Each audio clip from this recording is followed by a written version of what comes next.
ठीक है, तो आज आगे देखते हैं हम लोग कि एसिड और बेस जो है कैसे रिएक्ट करते हैं एक दूसरे के साथ।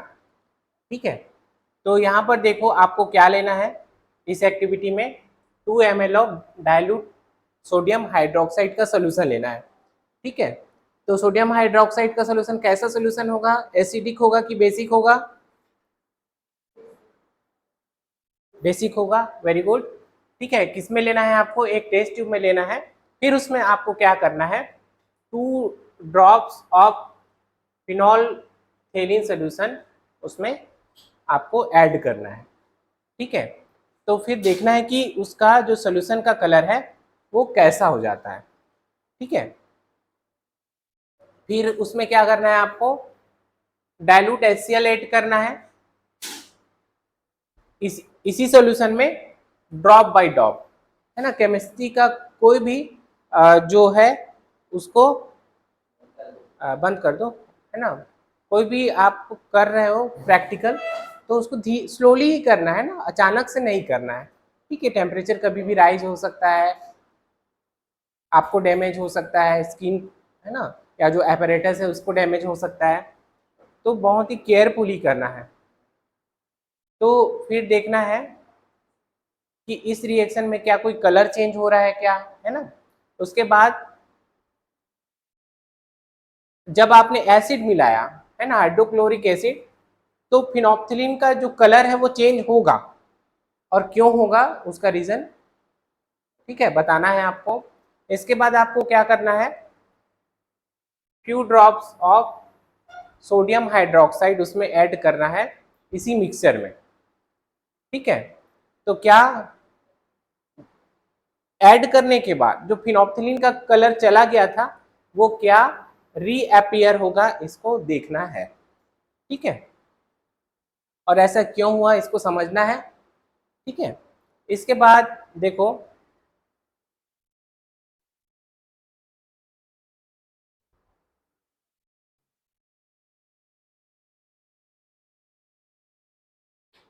तो इस एक्टिविटी में क्या हुआ, आपने ऑब्जर्व किया कि जो बेस का इफेक्ट है, ठीक है, बेस का जो इफेक्ट है वो क्या कर रहा है, नलीफाई हो गया बाय एन एसिड। ठीक है, एसिड ने बेस के इफेक्ट को नलीफाई कर दिया, या उसको आप उल्टा भी कह सकते हो कि बेस ने एसिड के इफेक्ट को नलीफाई कर दिया, है ना। बेस ने एसिड को कर दिया या एसिड ने बेस को कर दिया, दोनों ने एक दूसरे को नलीफाई कर दिया। तो ये वो जो रिएक्शन अभी हुआ कैसे हुआ, सोडियम हाइड्रोक्साइड का एक्वस सोल्यूशन था, ये क्या था आपका बेस था। ठीक है, हाइड्रोक्लोरिक एसिड क्या था, एसिड था। सोडियम हाइड्रोक्साइड बेस था और हाइड्रोक्लोरिक एसिड क्या था, एसिड था। दोनों के रिएक्शन से क्या बना, NaCl। ठीक है, NaCl क्या है, सॉल्ट है, और वाटर रिलीज हुआ। तो क्या कंक्लूड करोगे इस रिएक्शन से, आप कंक्लूड करोगे कि जब भी रिएक्शन होता है between N acid and a base, है ना, एसिड और बेस के बीच में जब भी रिएक्शन होता है तो आपको क्या मिलता है, साल्ट मिलता है एंड वाटर मिलता है। ठीक है, तो ये जो रिएक्शन है ये क्या है आपका न्यूट्रलाइजेशन रिएक्शन है। ठीक है, तो आप उसको इस तरीके से लिखोगे। अब देखते हैं reaction of metallic oxide with acid.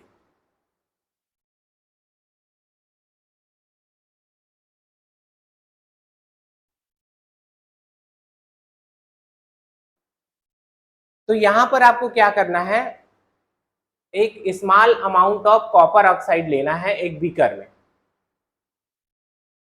अब उसमें क्या मिलाना है आपको, डाइल्यूट हाइड्रोक्लोरिक एसिड, और इसको स्लोली मिलाना है स्टिर करके।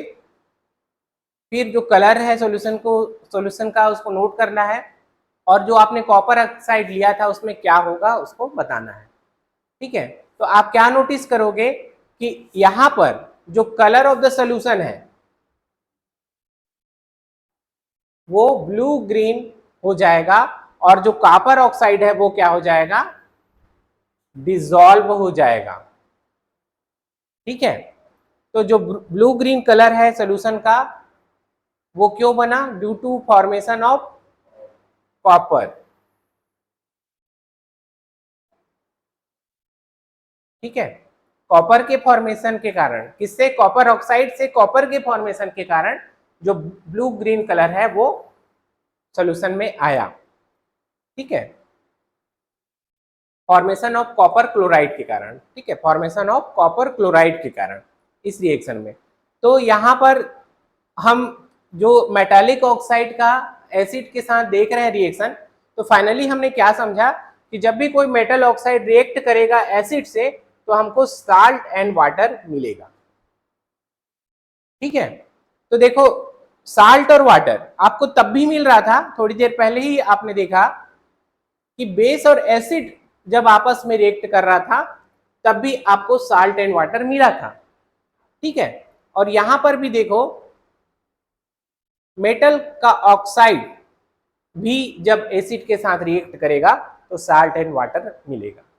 ठीक है, तो इससे रिलेटेड क्वेश्चन आएगा कि इसका रिएक्शन इसमें हो रहा है तो क्या होगा, तो ये सब बातों को याद रखना है। ठीक है,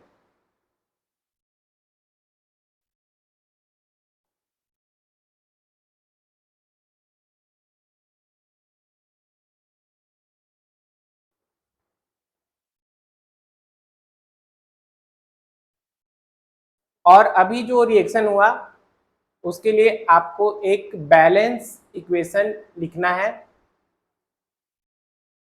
ठीक है, तो यहां पर क्या हुआ था, ये होमवर्क रहेगा कि अभी इससे पहले जो रिएक्शन हुआ उसके लिए आपको एक बैलेंस इक्वेशन लिख के आना है। ठीक है, तो यहाँ पर मेटालिक ऑक्साइड रिएक्ट किया एसिड से। ठीक है, क्या रिएक्ट किया एसिड से, मेटालिक ऑक्साइड रिएक्ट किया एसिड से और आपको क्या मिला, साल्ट एंड वाटर मिला।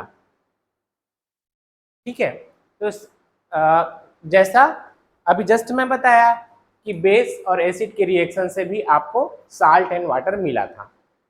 तो मेटालिक ऑक्साइड इसीलिए क्या है, बेसिक ऑक्साइड है, बेसिक ऑक्साइड है, इसीलिए एसिड से रिएक्ट करके आपको साल्ट एंड वाटर दे रहा है। तो ये था मेटालिक ऑक्साइड का रिएक्शन एसिड के साथ। अब हम देखने वाले हैं नॉन मेटालिक ऑक्साइड का रिएक्शन बेस के साथ।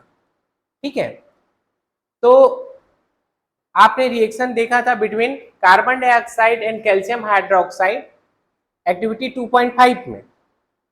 ठीक है, रिकॉल करते हैं उसको।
ये है एक्टिविटी 2.5, है ना।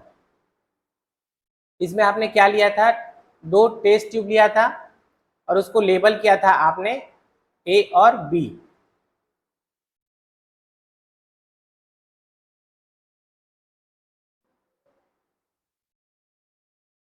ठीक है, दो टेस्ट ट्यूब लिया था और उसको लेबल किया था ए और बी। एक टेस्ट ट्यूब ए में आपने क्या लिया था, 0.5 ग्राम ऑफ सोडियम कार्बोनेट लिया था और 0.5 gram of sodium hydrogen carbonate आपने लिया था टेस्ट ट्यूब बी में। फिर क्या किया था, इसमें 2 ml of dilute hydrochloric acid add किया था दोनों टेस्ट ट्यूब में। ठीक है, तो आपने क्या ऑब्जर्व किया ठीक है, और इससे जो गैस जो पास हुई थी उसको आपने ये देखो इस तरीके से लाइम वाटर में मतलब कैल्शियम हाइड्रोक्साइड के सोल्यूशन में पास किया था। तो यहां पर रिएक्शन क्या क्या हुआ देखो, सोडियम कार्बोनेट है और हाइड्रोक्लोरिक एसिड है। ठीक है, तो क्या बन रहा है, सोडियम क्लोराइड, वाटर और CO2 गैस रिलीज हो रही है। और टेस्ट ट्यूब में सोडियम बाइकार्बोनेट है, हाइड्रोक्लोरिक एसिड से रिएक्ट करा रहे हो तो सोडियम क्लोराइड और वाटर रिलीज हो रहा है और CO2 गैस रिलीज हो रहा है ना। तो अगर इसी में आप कार्बन डाइऑक्साइड को पास कर रहे हो तो आपको फिर से क्या मिल रहा है, कैल्शियम कार्बोनेट का व्हाइट प्रेसिपिटेट और वाटर मिल रहा है। तो इससे रिलेटेड एक क्वेश्चन है, पेज नंबर क्वेश्चन जो इस ये सब टॉपिक पढ़ रहे हैं ना, उसके बाद एक क्वेश्चन देखो,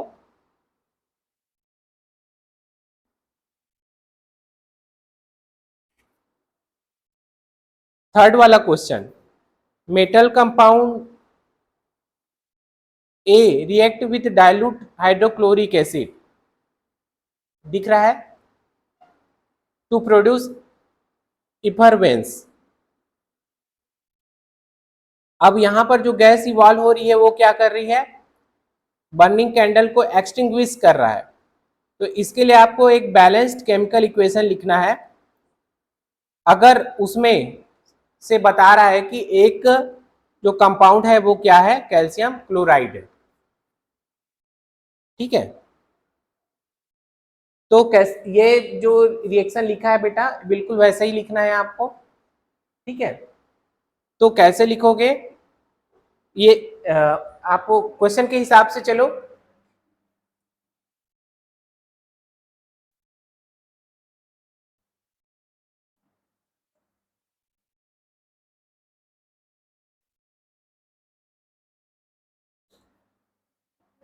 क्वेश्चन के हिसाब से चलो, क्या बन रहा है, बोल रहा है कैल्शियम क्लोराइड बन रहा है। ठीक है, उसका एक्वस सोल्यूशन,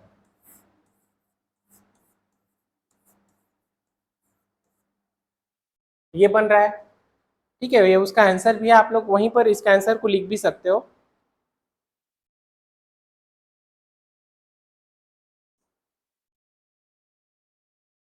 और एक्वस सोल्यूशन है मतलब वाटर भी है इसमें।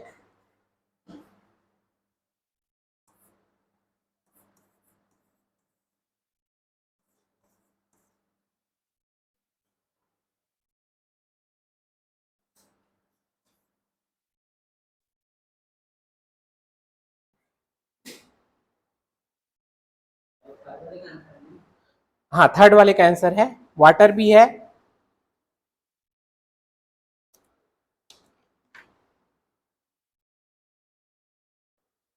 तो इसमें क्वेश्चन में क्या कह रहा था कि मेटल कंपाउंड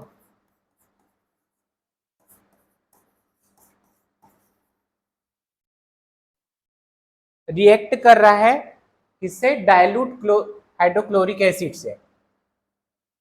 तो यहां पर HCl एक्वस इससे रिएक्ट कर रहा है। ठीक है,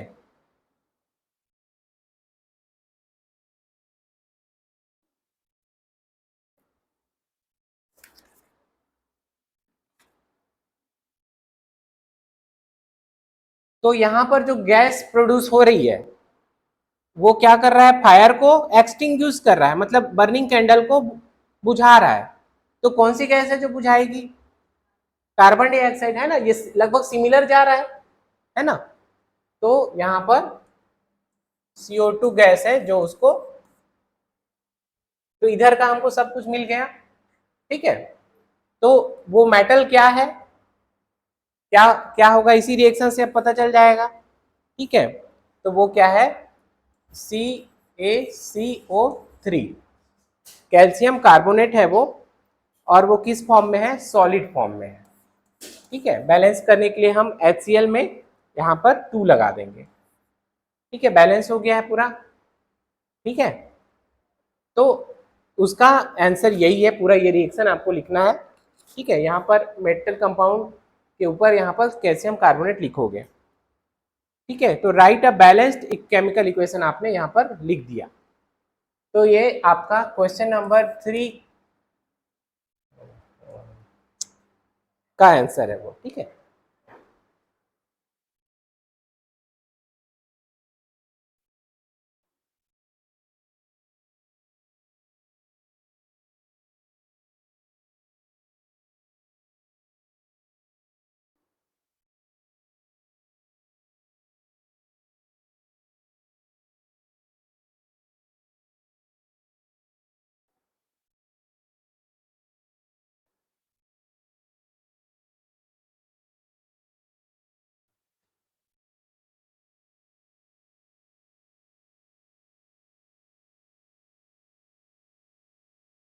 टेक्नोलॉजी हो गया।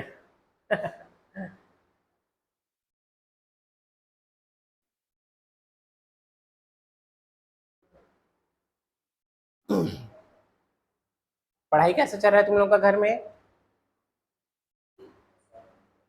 ठीक है,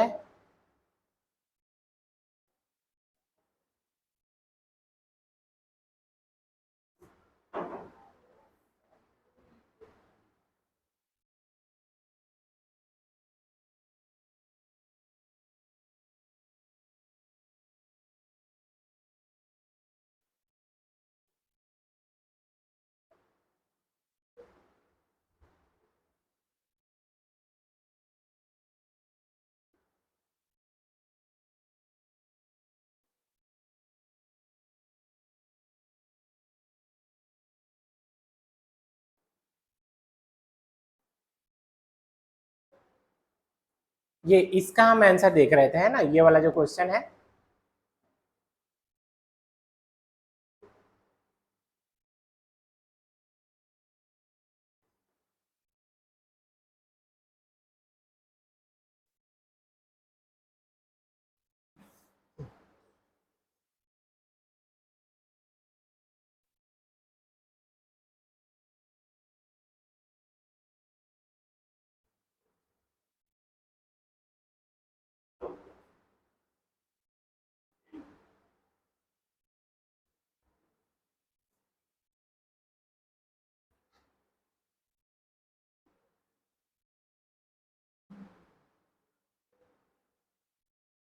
देखिए, इस क्वेश्चन का आंसर हम लोग अभी देखिए। ठीक है,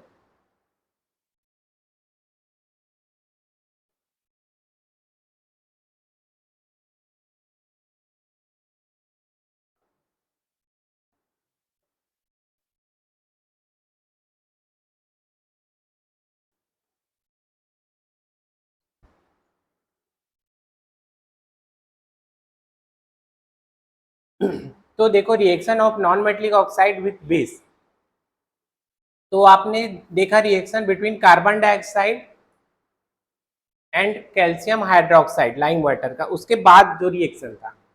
ठीक है, उसके बाद वहीं पर बुक में भी आप देख सकते हो, कार्बन डाइऑक्साइड और कैल्शियम हाइड्रोक्साइड का रिएक्शन, है ना। ये देखो यहाँ पर है ना, जहां पर अभी देख रहे थे हम लोग, दिख रहा है।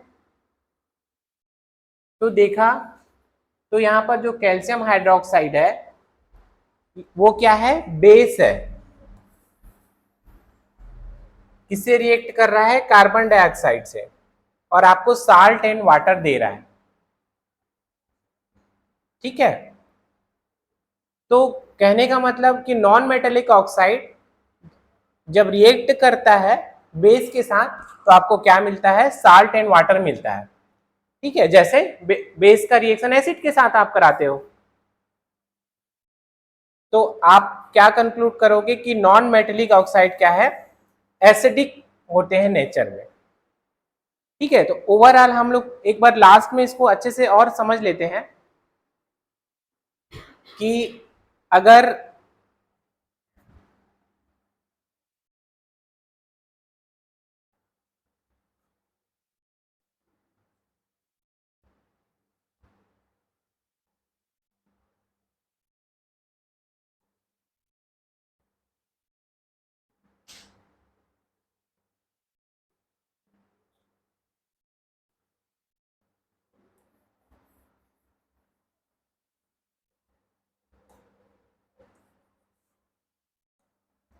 देखो मेटल ऑक्साइड है और एसिड है तो क्या बनेगा, साल्ट एंड वाटर, या बेस है और एसिड है तो भी क्या बनेगा, साल्ट प्लस वाटर। ठीक है, सिमिलर हो गया। और अगर नॉन मेटल ऑक्साइड है प्लस बेस है तो भी क्या बनेगा बताओ, साल्ट प्लस वाटर। ठीक है, या एसिड प्लस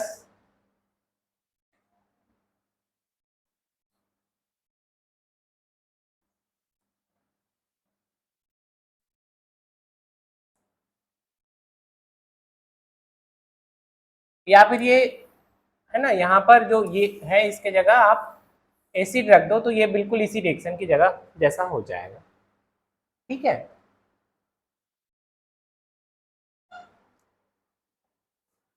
तो यहाँ पर जो मेटलिक ऑक्साइड है वो उसका नेचर कैसा है, बेसिक नेचर है।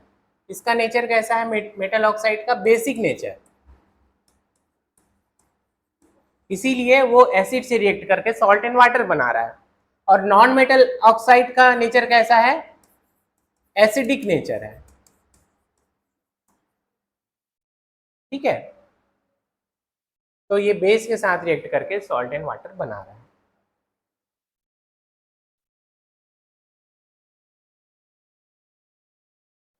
क्वेश्चंस देखते हैं फिर से।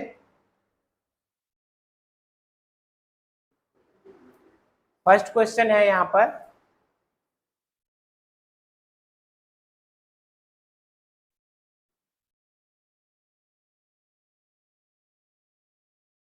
फर्स्ट क्वेश्चन क्या है, why should curd and sour substance not to be kept in brass and copper vessels. क्यों नहीं रखना चाहिए कर्ड और सोर सब्सटेंस, है ना, खट्टे चीजों को क्यों नहीं रखना चाहिए ब्रास एंड कॉपर वेसल्स में, ना नींबू का रस वगैरह भी उसमें नहीं डाला जाता, क्यों, क्या रीजन है।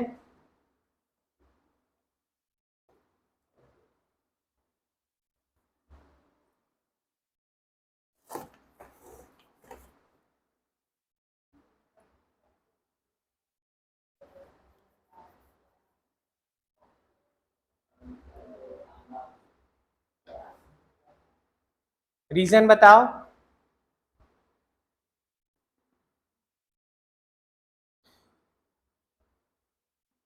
कर्ड एंड सोर सब्सटेंस है क्या वो एसिड है कि बेस है बेटा,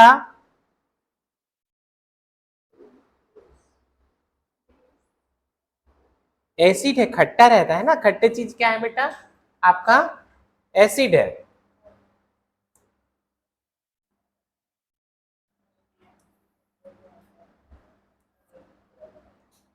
ठीक है, खट्टे चीजें हैं क्या है, एसिड है। शॉर्ट में वहीं पर उसका आंसर लिख लो। ठीक है, और एसिड जब रिएक्ट करेगा कॉपर एंड ब्रास के साथ, ठीक है, किसके साथ, ब्रास या कॉपर के साथ,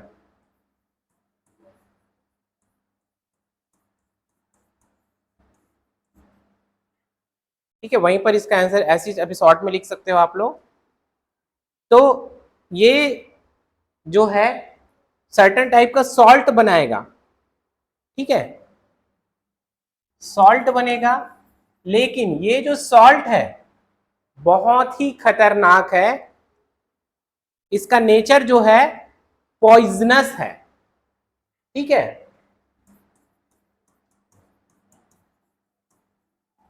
और पॉइजनस नेचर के कारण ये क्या करेगा, आपको फूड पॉइजनिंग कर देगा। ठीक है,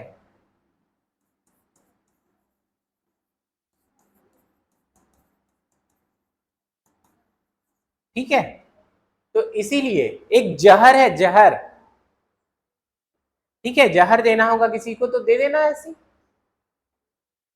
ठीक है, खट्टी चीजों को ब्रास एंड कॉपर में दे देना, खल्लास हो जाएगा वो, खत्म, ठीक है, टाटा बाय गुड बाय हो जाएगा, ठीक है। लेकिन पता है आप लोग अच्छे बच्चे हो, ऐसा नहीं करोगे, ठीक है। और आप लोग तो ये पढ़ के जान रहे हो, आपके जो घर में जितने भी लोग हैं, मदर है या ग्रैंड मदर है ना, वो सब तो पहले से ये बात जानते हैं कि खट्टे चीज़ों को नहीं रखना है ब्रास एंड कॉपर में, ठीक है, नींबू पानी वगैरह भी नहीं पीना है, ठीक है।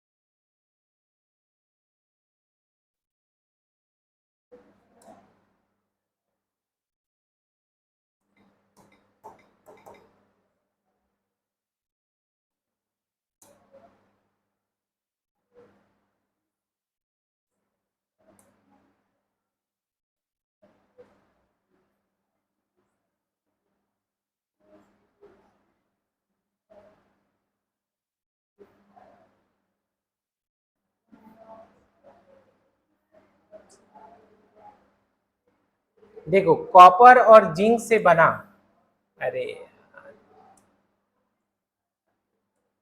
कॉपर और जिंक से बना है ब्रास, ठीक है, तो ये एक एलॉय है, कॉपर और जिंक के मिलने से बनता है। इमेज देखोगे,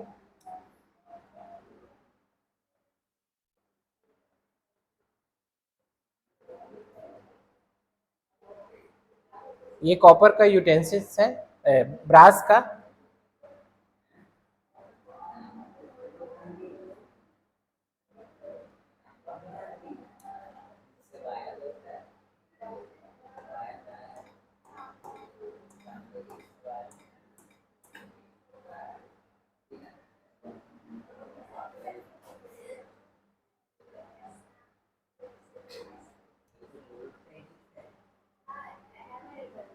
ये देखो ब्रास यूटेंसिल, ठीक है।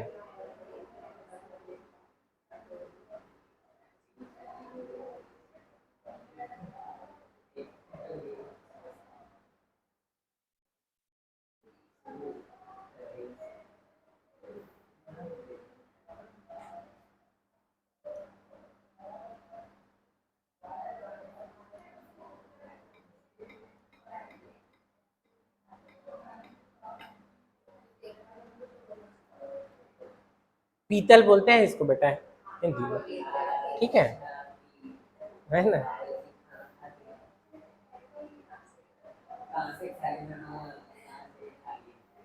कांसा भी बोलते हैं, ठीक है। अच्छा ठीक है, अब एक और क्वेश्चन है, सेकंड क्वेश्चन उसको देखेंगे हम।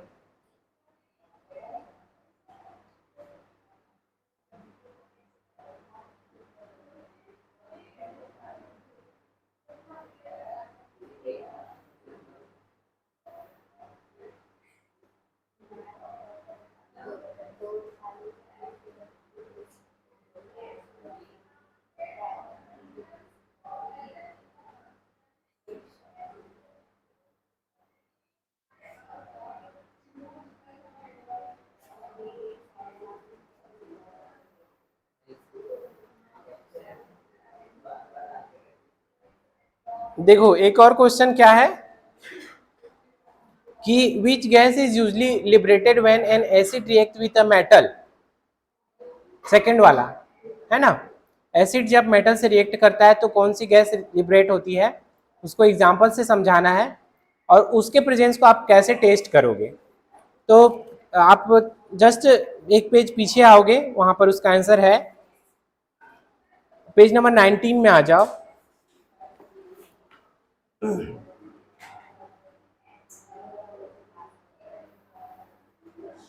ये वाले इस पेज में आ जाओ, ठीक है।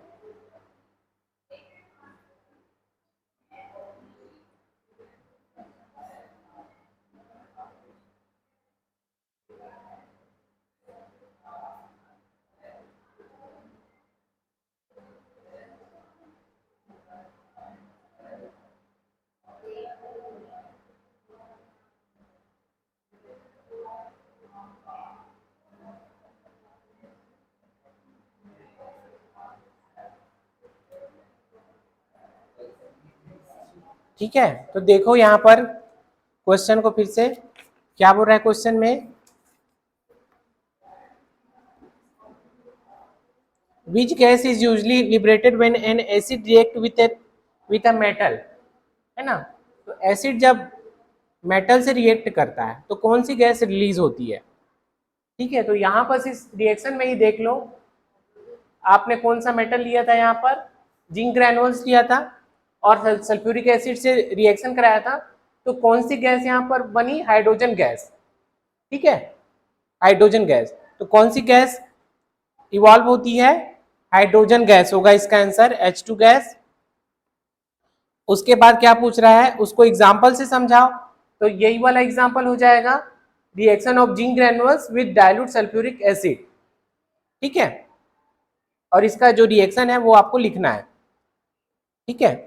और उसके बाद क्या बोल रहा है कि how will you test for presence of this gas, इस गैस के प्रेजेंस को कैसे टेस्ट करोगे, तो ये बस देखो यहाँ पर लिख दिया है ना। कैसे चेक कर रहा है, आपने इसको डिलीवरी ट्यूब से लिया सॉफ्ट सोल्यूशन में, ठीक है। अब यहाँ पर soft bubble filled with hydrogen हो गया, वो ऊपर आ रहे हैं, ठीक है। आप एक कैंडल लेके जाओगे, बर्निंग कैंडल, तो क्या होगा, हाइड्रोजन गैस बर्न होगी और पॉपअप साउंड आएगा, तो उससे पता चल जाएगा कि ये हाइड्रोजन गैस ही है, ठीक है। कराए थे, हाँ हाँ हाँ, ठीक है। तो रिएक्शन लिख लेना, Zn, ये वाला, इसके नीचे देखो,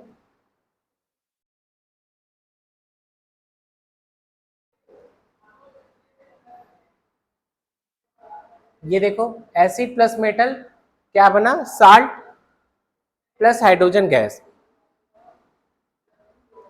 तो यहां पर आप इसमें रिएक्शन भी लिख सकते हो, ठीक है। एसिड क्या था यहाँ पर, सल्फ्यूरिक एसिड था, लिख लो अभी, लिख लो वहां पर, सल्फ्यूरिक एसिड था H2SO4,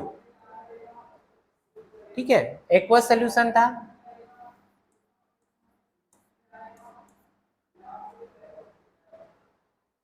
ठीक है। मेटल क्या है यहाँ पर, जिंक है सॉलिड फॉर्म में, तो क्या सॉल्ट बनेगा, ZnSO4 बनेगा,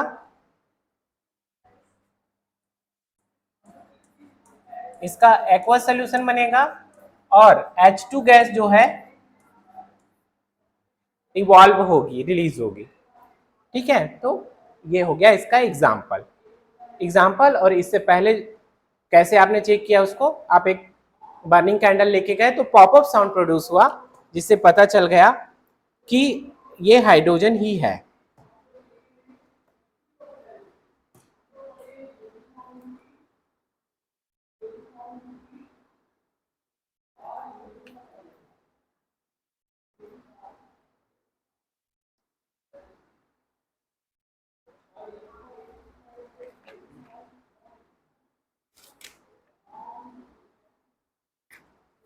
अब इसके बाद आगे का टॉपिक देखते हैं हम लोग।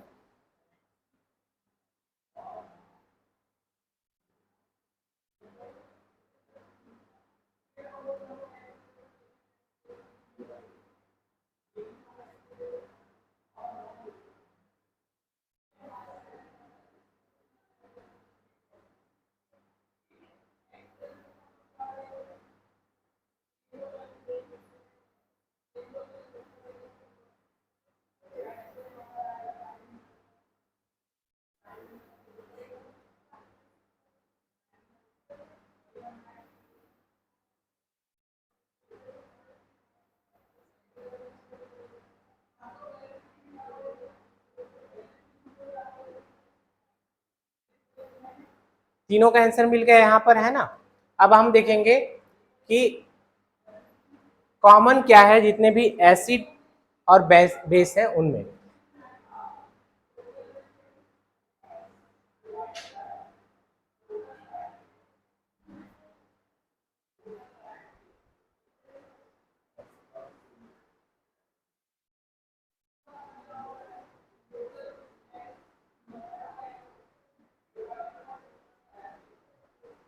ठीक है, तो आपने सेक्शन 1 में क्या देखा था कि जितने भी एसिड हैं उनका केमिकल प्रॉपर्टी सिमिलर रहता है। ठीक है, तो ये सिमिलरिटी रहती क्यों है? जितने भी एसिड है उनका जो केमिकल प्रॉपर्टी सिमिलर क्यों रहता है? तो 2.3 में आपने क्या देखा कि अभी जस्ट ये क्वेश्चन भी देखा हमने, और उसमें क्या देखा आपने कि एसिड क्या जनरेट कर रहा है बेटा? हाइड्रोजन गैस, जब वो किससे रिएक्ट करता है? मेटल से। ठीक है, तो hydrogen seems to be common to all acid.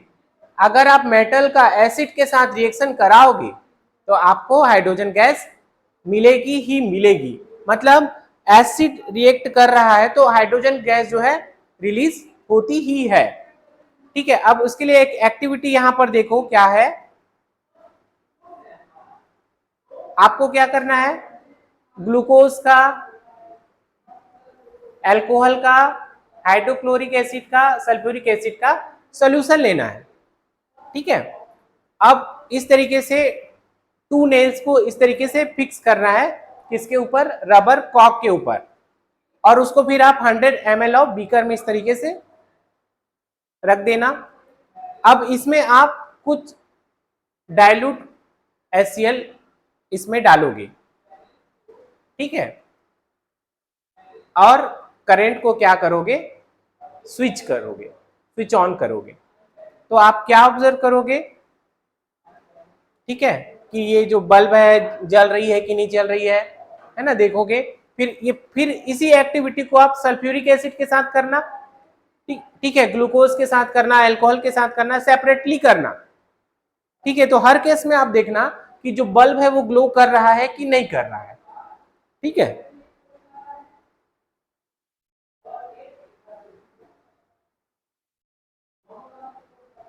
तो अगर एसिड के साथ आप ये करोगे, है ना, तो हर केस में क्या होगा? बल्ब जो है ग्लो करेगा। ठीक है, the bulb will start glowing in the case of acid. लेकिन आप ऑब्जर्व करोगे कि जब आप ग्लूकोज और अल्कोहल सोल्यूशन लोगे तो इलेक्ट्रिसिटी जो है कंडक्ट नहीं होगी। तो बल्ब की ग्लोइंग क्या इंडिकेट कर रही है? कि यहां पर इलेक्ट्रिक करंट का जो है फ्लो हो रहा है उस सोल्यूशन से। ठीक है, तो इलेक्ट्रिक करंट जो है एसिडिक सोल्यूशन से निकल रहा है, किसके थ्रू? Bye ions. ठीक है, आयंस के फॉर्म में एसिडिक करंट जो है निकल रहा है। ठीक है, तो एसिड में क्या चीज है ना, एसिड में H+ जो है कैटायन के फॉर्म में रहता है। ठीक है, और Cl- जो है एनायन के फॉर्म में रहता है, जैसे HCl। ठीक है, यहां पर देखो HCl में इसको अगर ब्रेक करेंगे तो H जो है प्लस फॉर्म कैटायन, और जिसमें माइनस फॉर्म साइन होता है या माइनस फॉर्म में है वो एनायन है। ठीक है, तो इस फॉर्म में ये जो हाइड्रोक्लोरिक एसिड है इसमें कैटायन और एनायन रहते हैं। ठीक है, वैसे ही नाइट्रिक एसिड में क्या फॉर्मूला है बेटा नाइट्रिक एसिड का? HNO3 है। तो H क्या है? कैटायन, और ये क्या है? एनायन। ठीक है, वैसे ही H2SO4 में देखो, तो यहां पर ये क्या हो गया आपका? कौन सा हो गया बताओ? कैटायन हो गया, और ये क्या हो गया? एनायन हो गया। और CH3COOH में अगर आप देखोगे, CH3COOH एसिटिक एसिड। तो इसमें जो ये H है वो कैटायन है और इतना पार्ट जो है ये आपका एनायन है। ठीक है, तो सभी केस में आप क्या देख रहे हो कि H प्लस किस फॉर्म में है, कैटायन में। सभी एसिड में H प्लस जो है कैटायन के फॉर्म में है। तो एसिड में जो है कैटायन प्रेजेंट रहता है, तो ये क्या सजेस्ट कर रहा है कि एसिड हाइड्रोजन आयन को प्रोड्यूस करता है। ठीक है मनन, तो H plus in solution which are responsible for acidic properties, common क्या आ रहा है इन सब में, H प्लस आ रहा है। तो H प्लस ही वो है, H प्लस ही है जो इसमें कैटायन है, वही रिस्पॉन्सिबल है कि वो एसिडिक है। ठीक है, जैसे कोई लड़का है या कोई लड़की है ना, उनका जो पार्ट है उसको देख के आप जानते हो। ठीक है, वैसे ही कोई चीज एसिडिक है वो H प्लस के कारण आपको पता चलेगा।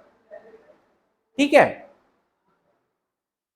अब यही सब जो एक्टिविटी थी, ये बल्ब वाली जो एक्टिविटी थी, इसको आप करके देखोगे किसके साथ, एल्कलीज के साथ, जैसे सोडियम हाइड्रोक्साइड, कैल्शियम हाइड्रोक्साइड के साथ देखना। ठीक है, और क्या रिजल्ट आ रहा है उसको बताना है।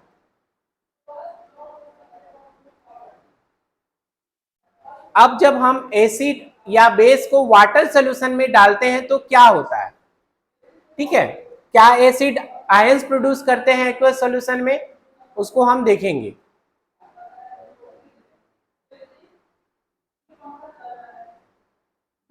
तो इस एक्टिविटी में देखो आपको क्या लेना है, 1 ग्राम ऑफ सॉलिड NaCl है ना, सॉल्ट लेना है, clean and dry test tube में, क्लीन एंड ड्राई, सूखा होना चाहिए, साफ होना चाहिए, और इस तरीके से आप उसको सेटअप करोगे। ये देखो सोडियम क्लोराइड आपने लिया है यहाँ पर। ठीक है, अब इसमें आप सल्फ्यूरिक एसिड ऐड कर रहे हो। ठीक है, लेकिन बेटा देखो ये तरीका देखो, है ना, कितना केयरफुली एक साइड से ही आपको ऐड करना रहता है केमिस्ट्री में केमिकल को। ठीक है, ड्रॉपर के थ्रू जो कंसंट्रेटेड सल्फ्यूरिक एसिड है, कंसंट्रेटेड ना, गाढ़ा, उसको आपको ऐड करना है। तो क्या होगी बेटा, यहां से एक गैस रिलीज होगी। ठीक है, उसको आप डिलीवरी ट्यूब से चेक करोगे।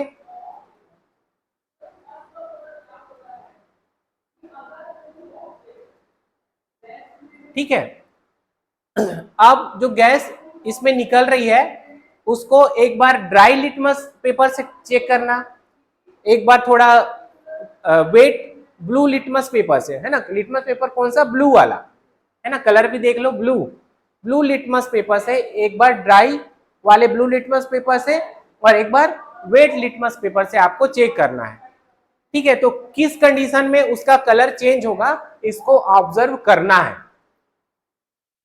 ठीक है, तो आप ये जो एक्टिविटी है इसके हिसाब से आप क्या क्या इन पर कैरेक्टर देखोगे, ड्राई HCl गैस का और HCl सोल्यूशन का, दोनों का देखोगे। ठीक है, अगर देखो जो कंडीशन है जब आप ये प्रैक्टिकल करोगे, बहुत ह्यूमिड है ना, अभी ह्यूमिड कंडीशन है, वाटर वेपर बहुत ज्यादा है एयर में, ह्यूमिडिटी ज्यादा है, तो आपको क्या करना पड़ेगा, जो गैस प्रोड्यूस होगी उसको आपको, ये देखो इस तरीके का गार्ड ट्यूब है जिसको ड्राइंग ट्यूब कहते हैं, जिसमें कैल्शियम क्लोराइड रहता है, इससे आपको पास करना पड़ेगा ताकि वो जो गैस है वो ड्राई रहे। ठीक है, अदरवाइज मॉइस्चर से रिएक्ट करेगा।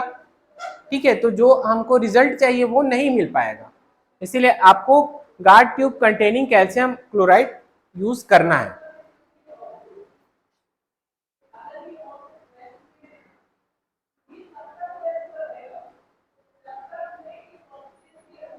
तो ये एक्सपेरिमेंट क्या सजेस्ट करता है कि जो हाइड्रोजन आयन है HCl में,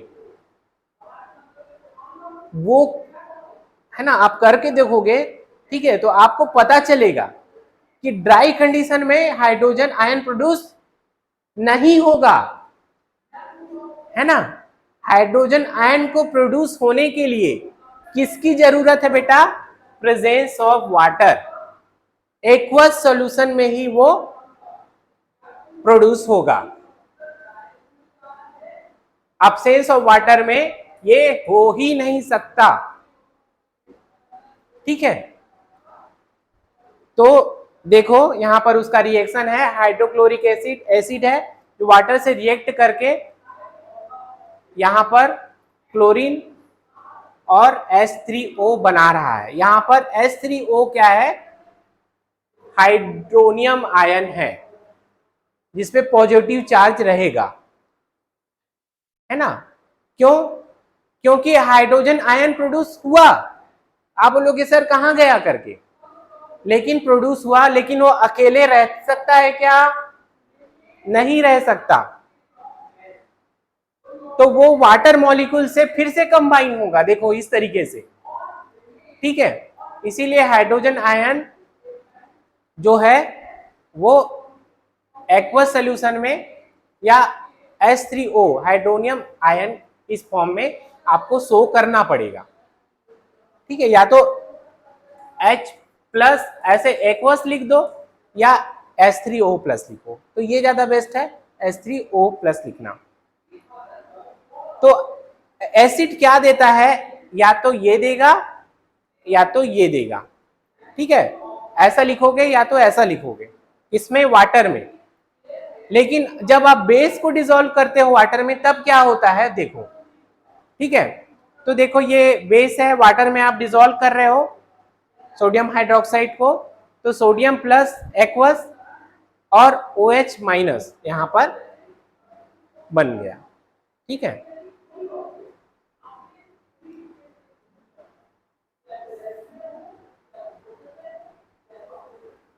तो यहां पर क्या हुआ बेटा? जब एसिड था तो क्या प्रोड्यूस हो रहा था? H प्लस आयन, है ना। एसिड था तो H प्लस आयन या H3O प्रोड्यूस हो रहा था। लेकिन बेस है तो क्या प्रोड्यूस हो रहा है? OH माइनस, या इसको क्या कहते हैं? हाइड्रोक्साइड। और भी रिएक्शन देख लो यहां पर, पोटेशियम हाइड्रोक्साइड क्या प्रोड्यूस कर रहा है? OH minus. मैग्नीशियम हाइड्रोक्साइड भी OH माइनस प्रोड्यूस कर रहा है। तो बेस क्या जनरेट करता है? हाइड्रोक्साइड जनरेट करता है वाटर में। तो ऐसा बेस, है ना, जो वाटर में सोल्यूबल है उसको क्या बोलते हैं? एल्कलाइज, है ना। तो कब आपको बेस टर्म यूज करना है, कब आपको एल्कलीज टर्म यूज करना है, ये अब आपको ध्यान रखना है। ऐसे बेस जो वाटर में सोल्यूबल है उनके लिए आप बेस वर्ड भी यूज कर सकते हो और एल्कलाई वर्ड भी यूज कर सकते हो। लेकिन इनसोल्यूबल है वाटर में तो उसको सिर्फ आप बेस कहना, ठीक है।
ये यहाँ ये लास्ट टॉपिक।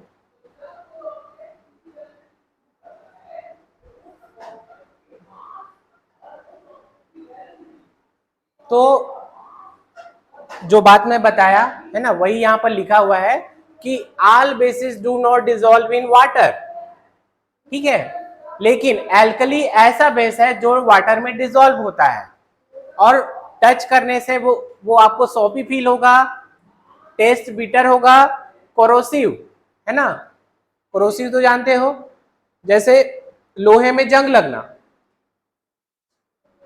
तो कभी भी आपको टेस्ट या टच नहीं करना है क्योंकि ये आपको हार्म कर सकता है ना, साबुन मत खा लेना, ठीक है। तो अब देखो,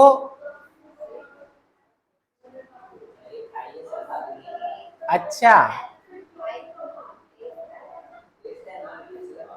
तो तो इतना तो आपको आप पता चल ही गया है आज के क्लास में, है ना, कि जितने भी एसिड है वो वाटर में क्या जनरेट करते हैं बेटा, H+ एक्वस फॉर्म में, और बेस क्या जनरेट करते हैं, OH- एक्वस फॉर्म में, ठीक है। और एसिड और बेस के मिलने से क्या होता है, देखो, एसिड और बेस के मिलने से साल्ट एंड वाटर बनता है। तो एसिड क्या जनरेट करता है, H+, और बेस क्या जनरेट करता है, OH-, और दोनों एक दूसरे के साथ जुड़ जाते हैं और क्या बन जाता है बेटा, वाटर का मॉलिक्यूल बन जाता है, ठीक है, H2O बन गया। तो इस तरीके से जब भी एसिड और बेस मिलेंगे किसको बना देंगे उन लोग, वाटर को बना देंगे, ठीक है। अब यहां पर क्या करना है आपको, 10 ml ऑफ वाटर लेना है बीकर में, कुछ ड्रॉप ऑफ कॉन्सेंट्रेटेड H2SO4 उसमें ऐड करना है, स्लोली उसको स्विल करना है ना, फिर बीकर के बेस को टच करना है, टेम्परेचर में क्या कोई चेंज हुआ उसको देखना है, क्या वो एक्सोथर्मिक है या एंडोथर्मिक है उसको बताना है। इस एक्टिविटी को फिर आपको सोडियम हाइड्रोक्साइड पेलेट के साथ करना है, ठीक है। तो आप क्या देखोगे बेटा कि जब भी आप एसिड या बेस को वाटर में डिजॉल्व करोगे, है ना, सब चीज भूल जाओ, लेकिन उस जो पोताई वाला चूना होता है उसको याद कर लो, है ना, जब भी आप उसको पानी में डालते हो गर्मी पैदा होती है ना, थोड़ा भाप निकलता है। तो इसीलिए यहां पर भी वही बात बोल रहा है कि एसिड या बेस वाटर में हाईली एक्सोथर्मिक रिएक्शन देता है, गर्मी प्रोड्यूस होती है, ठीक है। तो इसीलिए आपको केयर रखना चाहिए जब आप मिक्स कर रहे हो कॉन्सेंट्रेटेड नाइट्रिक एसिड या सल्फ्यूरिक एसिड को वाटर के साथ, है ना, नहीं तो खतरा है। यहां पर एसिड को आपको वाटर में एकदम डायरेक्ट पोर नहीं करना है, उसको स्लोली वाटर में स्टीयर करना है, ठीक है, स्टीयर।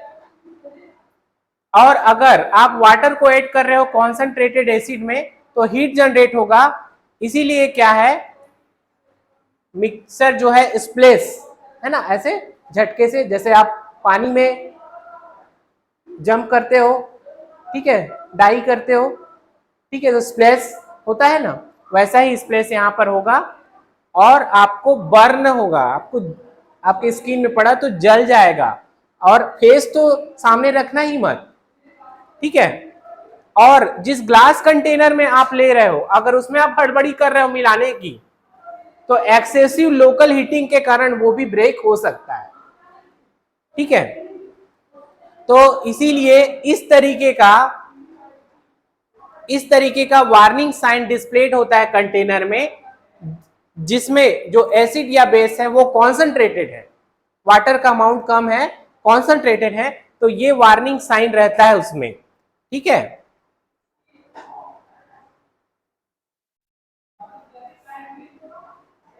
और ये खासकर आपको दिखेगा कॉन्सेंट्रेटेड सल्फ्यूरिक एसिड और bottle of sodium hydroxide pellet में, ठीक है, तो बच के रहना है यहां पर।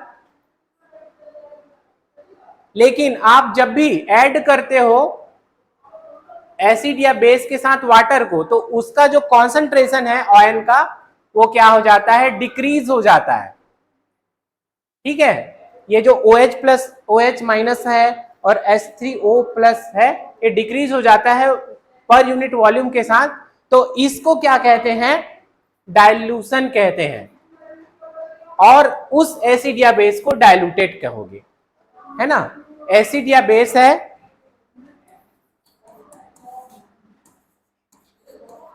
ये किस फॉर्म में है, कॉन्सेंट्रेटेड, इसके साथ आप मिक्स करोगे अलग अलग ना वाटर को, तो जो आपको सॉल्यूशन मिलेगा वो कैसा मिलेगा, डाइल्यूटेड सॉल्यूशन मिलेगा। ठीक है, तो केमिस्ट्री का सी केमिस्ट्री के लिए भी है और सी मतलब केयरफुली भी है। तो आगे क्वेश्चन आंसर को कल करेंगे, है ना, पॉसिबल है तो करके आइए, याद करके आइए। ठीक है,